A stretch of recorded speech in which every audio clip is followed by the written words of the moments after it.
In today's video, I'm going to teach you how to fix 500 error in Hostinger. If you find this video useful, be sure to like and subscribe, and let's get right into it. We will begin by directing your attention to the Hostinger homepage. Open your preferred web browser and enter hostinger.ph in the address bar. Once the page loads, you are now at the starting line for this procedure. After arriving on the Hostinger homepage, take a moment to look for the option that says My Account. Clicking on My Account will open up your personal dashboard and account management area. Here you can safely access all the settings and configurations related to your websites hosted with Hostinger. This step is crucial as it ensures you are working within your account to resolve the error. Now that you are in your account section, it is time to transition to the main control panel. Navigate to Home on Hostinger by following the provided link or button.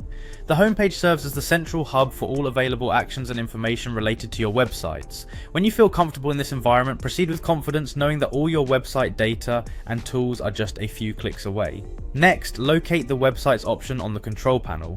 This click will take you to a page that lists each website that you manage within your Hostinger account. It is important to have an organized list of your sites, especially when trying to diagnose issues like the 500 error, as it helps identify which website is experiencing the problem. Once in the website section, look for the link labeled Website Lists. This section gives you the opportunity to review and manage all websites associated with your account in greater detail.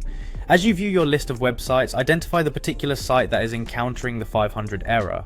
With the list clearly in front of you, you are ready for further actions to address the error itself. After selecting your website from the list, click on Dashboard. Your website dashboard contains all the detailed settings and logs that may help in troubleshooting the error. Moving steadily, you will then click on the website itself, taking you into a more specific area that provides an overview and direct management features for that particular website. Within your website's management area, look for the Error Pages tab. This section is dedicated to handling various common error types.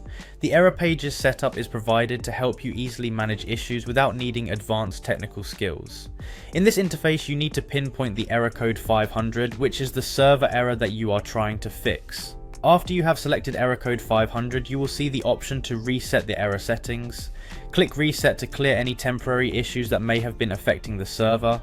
Once the reset is activated, make sure to click Confirm so that the changes are officially applied and your website settings are updated accordingly.